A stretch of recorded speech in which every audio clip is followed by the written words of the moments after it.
Good afternoon. Oh, is it good? Yeah, it's good afternoon, everyone. Ayan po. So, yeah, welcome to Victorious Homeschool Orientation. So, some of you are meeting me for the first time. I'm Teacher Len, and I am joined by our teachers and parent teachers, and also um, our partner school from Hillcrest School, si Doc Marlu and si Ma'am Joy po. Okay, so thank you so much for joining us today. I'm going to try my best to make this quick and as clear as I can, and then we're going to open the session for your questions. I know that you have a lot of questions, and we will welcome them all. Ayan po. Again, welcome po. So before we officially start, siguro let's pray first.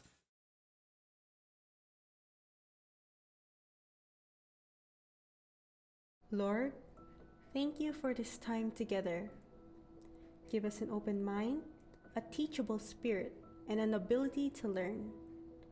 Instill in us a desire to attain knowledge and skill, and may we have joy in the process. Thank you for your protection. Thank you for your provision. Thank you for your love and blessing. Please bless us as we learn together. In Jesus' name we pray. Amen. Again, good afternoon. So up to the last minute, I've been answering calls about so many things, and of course also those people uh who might have trouble joining the Zoom. Yeah, kindly message us in the page. So yung po, nalilito po kasi sila dahil yung pong passcode na ginagamit ay yung 777. Tapos na po yun, yung po yung Homeschool Revolution. And then we have a recorded version of that. So again, welcome on behalf of our parent leaders and teachers. So I am joined by Teacher Aleth, Teacher Hazel, Teacher Christine, Teacher NJ, Teacher Ray, Teacher Faith. Welcome our newest parent leader. Sino pa? Si Teacher Allison. Pinanlilimutan ko. Baka magalit sa akin. Si Teacher Chloe. Teacher Gazelle. Okay, si Teacher Amber, of course, is with me. Sino pa? Okay, so again, on behalf of the Victorious Homeschool team, welcome. We're going to start with a little bit of, again, definition, because some of you are joining an orientation for homeschooling for the first time. So I'm going to make it as brief as I can, but if you get the chance as well, I want you to try to look for the recorded versions of our previous webinars, especially the homeschooling education series. Yun yung how to homeschool 0 to 8 years old, 8 to 12 years old, and 12 years old and beyond, hanggang sa mag-high school at mga college na po sila. Okay, so nandun po kasi yung mga principles that we hold on to, that we use as our guide in guiding our parents, and of course helping each other raise our kids. Ayan po. So, Teacher Amber, siguro we can start with the presentation. Hey, good afternoon po. Okay, so we're going to talk about the vault-ins and the club meetings, briefly yung club meetings, and then the how to use the learning guide, which is right now being updated. Thank you, Teacher Ray, and our researchers, sila Teacher March. These some of these teachers and consultants are not even met by my parent leaders, kasi po diretso po kami na nag-discuss about the curriculum and how we can best serve homeschool families. Okay, we're also going to talk about the ebooks, particularly the upgraded one from grade 1 to 6 and the grade 7 to 10 materials, and the fillable grading form. So that will leave that I will leave that to Teacher Amber, or we can actually have a more in-depth discussion of this, including the how to give grades to our children in another meeting kasi masyado pong hahaba, and our general schedule and how we communicate to our families. Okay, so we opened this orientation to the public because we realized that so many are still undecided, and for families who are not keen on allowing their children to have the uh, face-to-face classes yet, we have this as an option. We call them transient homeschooling. But of course, I have to warn you, not warn, I want to let you know, and I want you to realize that 1 year, 1 school year is not enough to really adjust to the concept or the lifestyle of homeschooling. Kung katulad nga po namin, it took us, 2 years, 3 years to really get into the rhythm. Now, our job here in Victoria's Homeschool is to try to shorten your learning curve para mas mabilis sana kayo maka-adjust by being here to support you and at the same time answering your questions at makapag-start kayo ng tinatawag naming deschooling or unschooling para mawala ng konti yung indoctrination ng typical structured school. Mahaba po na process yan, and some of our parents would attest to that. Katulad nung nandito po sila teacher Mami Lou, sila for example sila teacher Christine, for the year, for 1 school year, ang dami-dami po nilang parang ups and downs kasi after listening to me, they were convinced. And then kapag may nakita sila na isang mommy na nag-post ng ganito ganyan, na nagkakaroon uli sila ng apprehension, or kapag nawala na sa kanila yung indoctrination ng competition or comparison or ranking, yung excessive competitiveness, biglang may makikita sila na post na with honors or with highest honors, ayan, madiderail na naman sila. So it does take time, and there has to be repeated reminders. So that's what the homeschooling and parenting webinars are for. Ayan po. So start tayo by, again, trying to roughly go through some definitions. So Teacher Amber, how do I click this? Is this left? Left click or F1. I can do this. Just make sure to click it once on the screen. On the screen? Yes. Okay, there you go. Okay, so let me begin with this very interesting research article. So it says here, a 70-year study of 70,000 children says, this is the secret to raising successful kids. Actually, dalawa yan. Nag-focus lang ako sa pangalawa. Yung the first one is, don't be poor. So, itong study na to, it started way back after the World War, and then they had another one in 1958. Tapos nakita nila that it's showing them so many data that would help them build on more research work. In fact, it has parang spurned more than 6,000 research studies and papers. So kaya kinontinue nila well into the 70s, 90s, and fairly recently. So itong 70-year study na to of 70,000 children says that one, ang predictors ng success, dapat hindi siya na mahirap. If you're born into poverty, marami ng disadvantages yon according to research. Okay, so I guess this is because there are lesser opportunities, pati yung self-esteem, mindset ng mga bata na naapektuhan, kaya talagang mas hirap sila na magkaroon ng successful life later on. But there is hope in this study. Yung pangalawang feature, which is parental involvement. Now, sabi doon, that's why there's this glimmer of hope na kahit mahirap, kahit maraming mga pagsubok sa buhay, if the parents are able to catch learning opportunities and became more involved in the growth of their children, and they were able to do so in a positive way, despite the difficulties, nagkakaroon sila ng mas successful, or they become better than the others who were not able to adjust. So ayan, dalawa lang So predictors of success, huwag kang maging mahirap. Pangalawa, magkaroon ka ng parental involvement. Okay, so I want to dwell on the second one kasi it's the glimmer of hope that these scientists were talking about. When we say that we are a good parent, akala kasi natin we have to be perfect. Okay, so that's what I want to debunk right now. So being a good parent, according to this research, is simpler than you think. Okay, so the first one is talk and listen to your kids.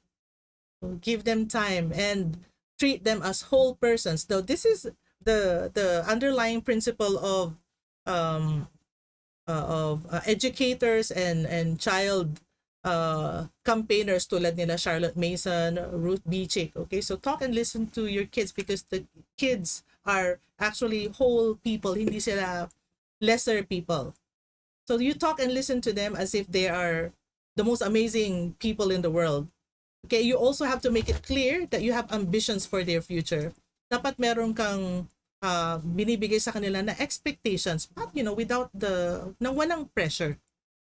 Okay, just tell them that you have ambitions for them and that you want them to be truly successful, and you have to be able to communicate that to them.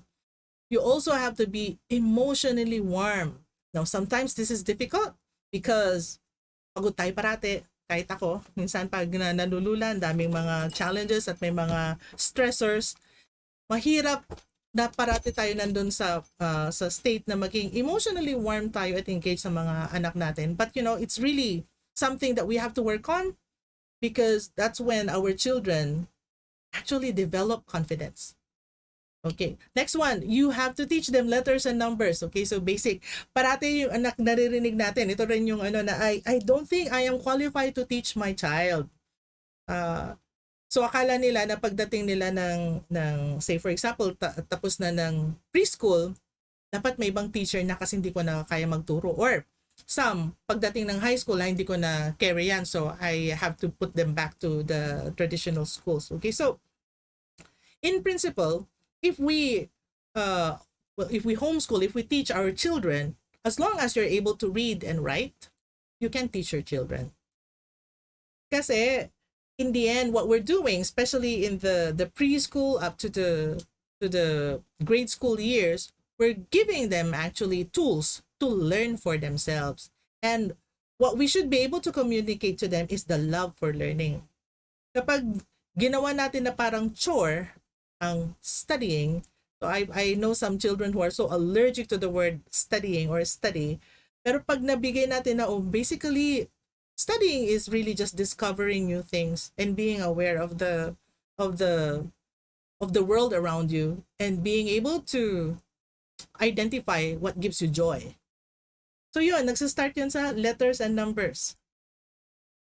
Okay, then taking them on trips. So it doesn't have to be fancy. You don't have to go to Boracay. You just have to go to the neighborhood clubhouse or just around the block. And make sure that they see you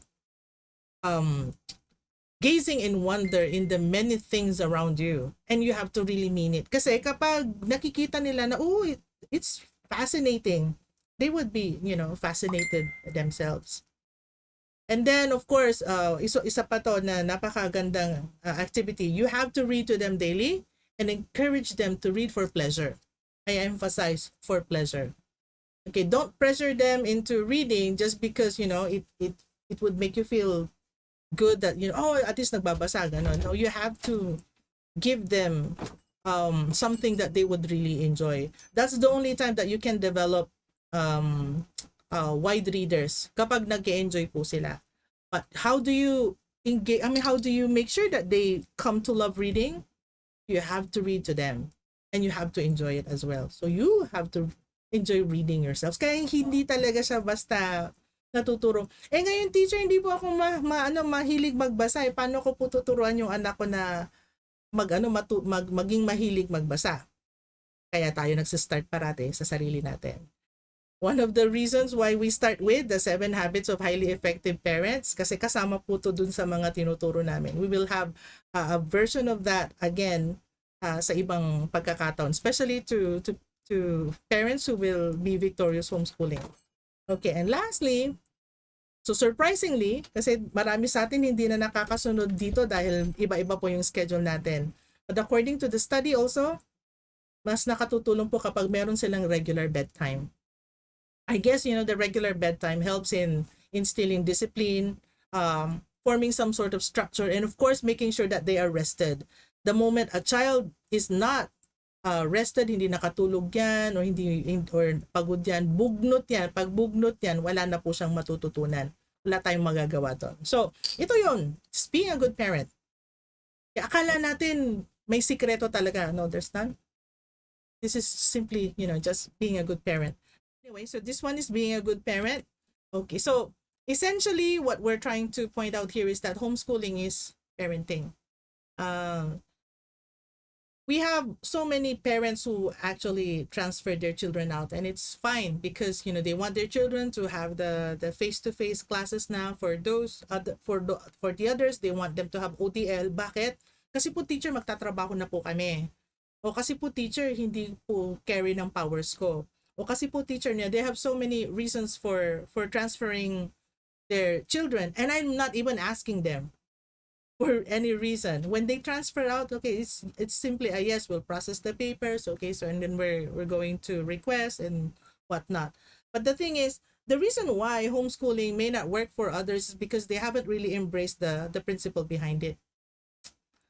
When you say homeschooling is difficult, it is difficult because parenting is difficult. Okay, so when you do homeschool, we call that intentional parenting. I already mentioned this in so many other webinars before. Ano ba ibig sabihin ng intentional parenting? But I'm going to mention it again. And when you intentionally parent your child, there is thoughtfulness, there is consciousness that they are always observing and watching you, and then they are learning all the time from you. So therefore, there has to be intent in the learning experiences that you're going to expose them to. Minsan nalilimutan natin na we have so many things to do, and we're so tired and exhausted, and when sometimes we have so much pressure around us, tas nagre-respond tayo in anger, in frustration, we sometimes forget that our children are always watching. So if we intentionally parent, we have to try our best to be the best versions of ourselves. Kasi yun po yung natututunan po ng mga anak natin. Particularly, if you homeschool kasi, you as the parent is the main influencer of your child. Okay, so how do children learn? So I want to dwell on this. Okay, so being a linguist and a trainer, I've exhausted a lot of time studying how children learn language in particular. And so many researchers focus on language because it is the most widely researched and studied aspect of learning. Kasi paano nga ba tayo natututo ng language? Tapos ang dami-daming studies about it. And the bottom line is that we learn language by exposure and practice. And that's pretty much how we learn all things. We are exposed to something, and then we are able to practice it, and then it becomes a habit, and it becomes a part of us. Now, knowledge begins with what is experienced and understood. So when I say it is experienced and understood, it means that it became meaningful to the child, and it stays. I'm pretty sure you also remember your own childhood and your own school life. Ang dami-dami po nating inaral ng mga bata tayo. Malamang marami po doon pakiramdam natin, hindi naman natin na-apply sa totoong buhay. And those things that actually stayed with us are the things that we truly needed in our lives, in how we operate in the world. And research also shows that learning is enhanced when we pay close attention to the prior knowledge of the learner and use this knowledge as the starting point for instruction. Nagbi-build up po parati ang learning. Okay, so why am I discussing this? Because it's, if as a parent, you have to be very aware of this because you are the actual facilitator and the source of knowledge in the sense of how to do things, hindi yung knowledge na information. Because right now, you can Google everything. The information is right at the very tips of our fingers, okay? But the challenge here is how do we teach our children to filter information? Okay, and then how do we build on the kind of knowledge that should be really relevant to them? So kapag meron tayong gusto talaga na ituro sa kanila, dapat merong mga underlying developmental principles na naka what do you call this naka-support doon sa bago na knowledge na yun, where if in terms of academics, okay, just to make a very clear illustration, say for example you're going to teach your child, say, division. If you're going to teach your child the concept of division, obviously you cannot teach that in terms of academics, okay? You cannot teach that without teaching or without the mastery of addition, subtraction, and multiplication. Why? Because these three other operations are integral in providing the solution for the division process. Hindi po pwede na lumalaktaw. So ganun din yung sa lahat halos ng bagay. In the same way that, you know, I'm an ESL trainer as well. If you say, for example, Teacher Len, alam ko na magaling ka magturo ng writing. Can you teach my child? Okay, so I don't really teach your child writing per se. What I do is I try to make sure that your child builds on the knowledge of, say, vocabulary, organization of ideas, and the typical sentence grammar writing for your child to be able to really practice good writing. So yun yung mga nagbi-build yun. Now, even in, say, for example, character, ganun din siya. Like, how can you teach the concept of integrity kapag hindi ka nagbigay ng mga illustrations ng honesty and fairness, for example? So we build on that. So when we pay close attention to the prior knowledge of our child and then use this knowledge as the starting point for instruction, mas effective siya. We can even use it as an illustration or like some sort of like a motivation. Kaya dun sa mga lesson plans ng mga teachers, pansin nyo merong mga warm-up, merong review, tapos merong actual lesson. That's actually the science behind it. Or if we're going to follow the traditional presentation technique, you have the what do you call this, the presentation, the practice, and then the evaluation. So meron talaga po siyang process. Now, children learn best when their individual differences are also taken into consideration. Okay, so some of you, I received so many calls about their children being a little different from others. Okay, so I want to emphasize that Victorious Homeschool is an inclusive institution. So hindi po natin tinitignan na iba in the sense na not normal, okay? So right now, the world is very diverse. Wala na talagang what do you call this? A line yung normal and not normal. So in the sense, even differently abled children are able to cope. Pati nga yung mga madami po yung mga ADHD na sinasabi po nila, marami po diyan puro mislabeled. So we have to take into account the differences of our children, the uniqueness of the individuality of our children, and this includes their readiness. Kasi I always mention that children are never just on level. No? Parating, pag grade 3 yan, hindi ibig sabihin na grade 3 yung level niya based on the curriculum at least. Grade 3 level math, grade 3 level English, grade 3 level Filipino. It does not always apply.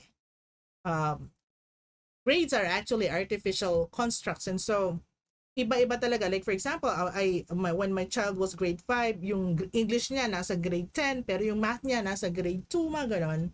So hindi po talaga sila pare-pareho. And so what we do is we try to teach our child, or we try to allow our child to learn based on his or her readiness. Pati yung learning styles niya. So si Teacher Larcy nung last Homeschool Revolution, nag-share siya na yung anak niya natututo kapag nag-jump. Okay, so even my own daughter, si Teacher Amber, she is able to focus kapag nagtitinker siya, or I thought at first that she wasn't listening to me when I was giving instruction to her, but apparently she told me that she's able to focus on the audio or what she's listening to kapag meron siyang ginagalaw-galaw or meron siyang tinitinker. So we have to be very observant and know our children and meet them where they are. Yun yung pwede nating gawin kapag nag-homeschool tayo, kasi kapag sa isang regular setup, pag magulo yung anak mo, magagalit si teacher kasi nadi-disrupt yung class. Oh, by the way, I forgot to mention, yung predictors of success, parental involvement. Pangalawa is one-on-one instruction or small group instruction. Okay, bakit siya effective? Kasi the teacher or you as the teacher, you don't have to adjust to 25, 30, 40, 50 children. You're just focused on your child, or kapag multiple level children ka, then they're like, for example, si Teacher Aleth, then she just has to focus on 4 children. Hindi 30, hindi 50. So ano yun, predictor of success talaga yun kapag merong nagfo-focus, merong focus instruction para sa bata. Okay, so according to Howard Gardner, a developmental psychologist, he argued that there are many dimensions of human intelligence other than the logical and linguistic skills that are usually valued in schools. So po pwede kasi yung, I don't know if you've listened to Ken Robinson. He was approached by a mom, and then the mom was complaining that, you know, the her child is not good, her child is dumb, her child is like that. And then, you know, the story went on to say that, oh, your child is actually brilliant, she's a dancer. So iba po yung kanyang intelligence. So the same here. So some children are gifted in music, others have exceptional spatial skills, yung pag mga architects yung mga nagdi-design, or yung mga iba kinesthetic, what they say, okay, so required by athletes. Or sometimes, you know, we have children who have intelligence in dealing with different kinds of people. Lalo kapag nagkaroon niya ng vertical socialization. I don't know if there's still some of you are still questioning paano yung socialization ng anak ko pag nag-homeschool? Ang homeschoolers po hindi po nakatira sa kuweba o naka-station lang sa bahay. Kapag wala tong pandemic, actually, yung mga homeschoolers po noon kung ano-ano po ginagawa. They have theater, they go on field trips, they have meetups, they have writing classes together. Actually, I conducted so many homeschool classes na iba-iba po yung age range at levels po ng mga bata. And it worked. And somehow, you know, the children also thrive with this kind of non-graded environment where the objective is really to just learn and not to impress the teacher or to strive for grades or high grades. Gusto lang nila doon, o ano nga ibig sabihin ng paraphrasing teacher? Ganito lang yan. Hindi yung, dapat alam ko yung paano mag-paraphrase para mataas ibigay sa akin na grade ng teacher. It's a very different thing altogether, no? So, dapat yung learning lang yung focus. Okay, so there. How children learn? When you expose them to good and beautiful things. That's probably where that curriculum came from, no? Kung gumagamit kayo ng the good and the beautiful. Expose them to good and beautiful things. And, repeat. Practice. Make it a habit. So we can create the best environment for the development of children when we take into consideration their individual differences. Ayan. So very brief na yun. Madami pa ako gusto sabihin, but this is just a glimpse of the so many webinars that we've had before, and other webinars that we're going to have with you for the rest of the school year. Okay, so in Victorious Homeschool, we are focused on good and great. Ano ibig sabihin ng good and great? Okay, so goodness has something to do with character development, the values. Okay, so how do you differentiate character from personality? Kasi sabi nila, so parang personality development. No, not really. If you've read the 7 Habits of Highly Effective People, maganda yung differentiation ng personality tsaka character doon. Yung character is who you are, what you are, when nobody is looking.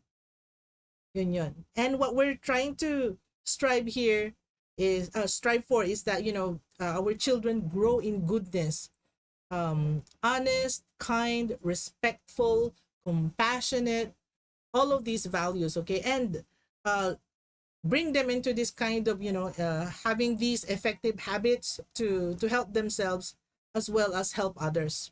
So kapag meron silang ganitong klaseng growth mindset, which is, you know, we actually focus on in many of our Vault-in classes, no? Yung growth mindset kasi is, I'm not good at this yet. Okay? This is just a temporary hurdle I will get over this. Yung dapat ganun, yun yung growth mindset. Pag meron sila nun, another word, sino ba itong si kay Duckworth? Grit. Yan, no? Yan yung mga yan. All of those are goodness.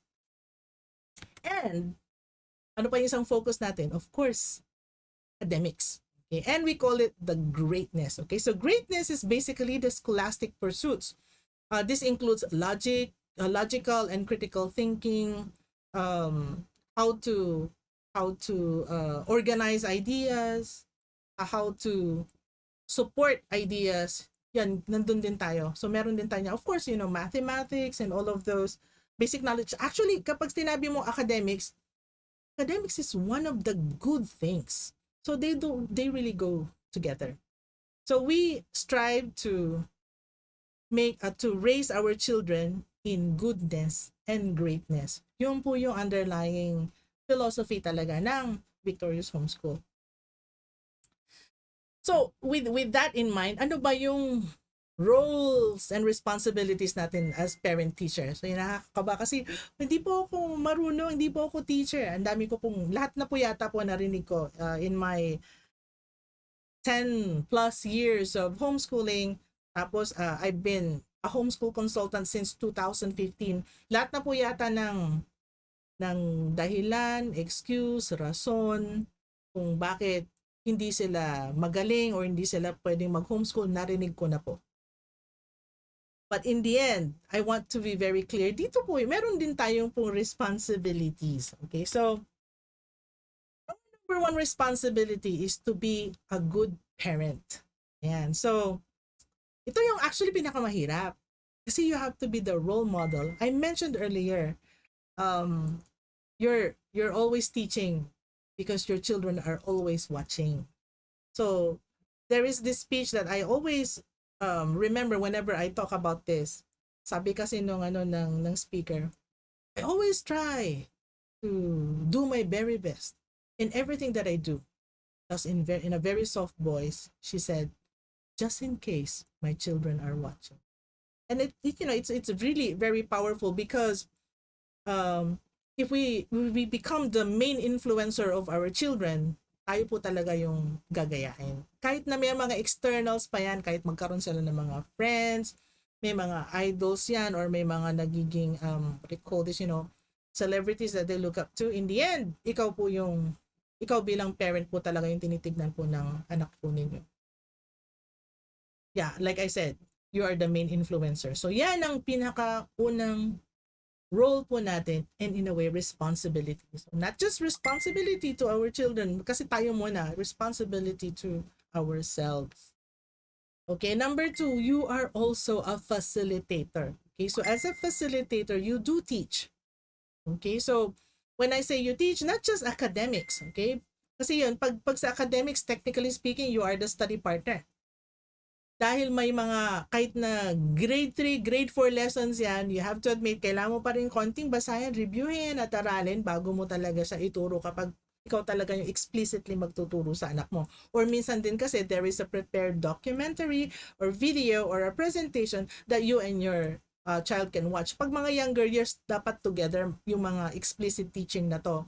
But eventually, as they grow older, pag come grade 5, actually grade 4 kapag naging mas independent na siya, grade 5, grade 6, and beyond, they are mostly independent learners and they are more self-directed. Okay, but sa formative years, katulad na nakikita nyo sa picture, ayan, we are facilitators of learning. So dito tayo papasok yung, tayo talaga yung magtuturo. So we are a parent and we are also a teacher. That's why we are parent teachers. Kung may pangatlo ba, di ba yun lang yung dalawa? Ito yung pangatlo. Ito yung hihingin namin po sa inyo. You're also the judge. You're also the observer. You're also the reviewer. And you're also the evaluator. Okay, so since we are in the Philippines and we have to abide by DepEd, there is a learning standard that we follow. And so we should also make sure that we align with DepEd education. But the beauty of homeschooling is that we are allowed to, or we have the freedom to contextualize and make sure that we are teaching according to the readiness of our children, and while covering all the topics and the learning competencies that we should teach to our children.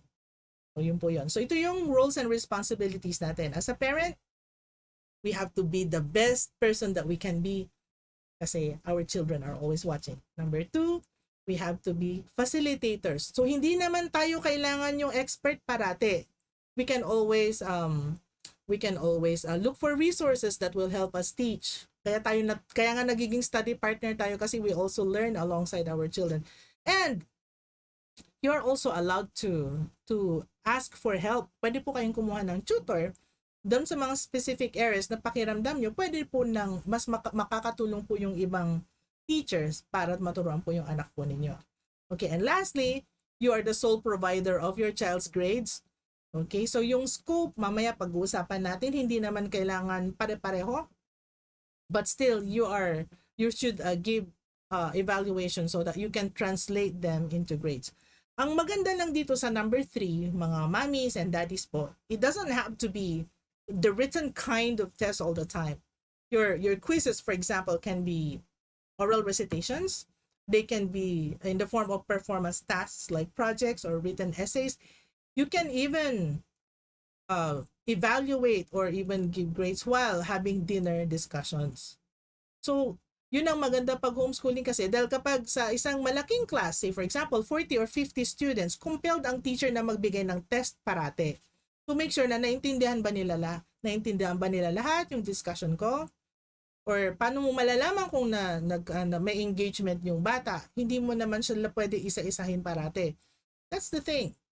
Kapag ikaw yung nagturo, nakita mo yung anak mo, na-observe mo, ba't mo kailangan pa siyang ipatest dun sa lahat ng bagay na tinuro mo or na-experience ninyong dalawa?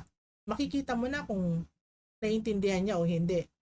Nache-check mo na. Bakit pa maraming pop-up quizzes? Hindi na kailangan.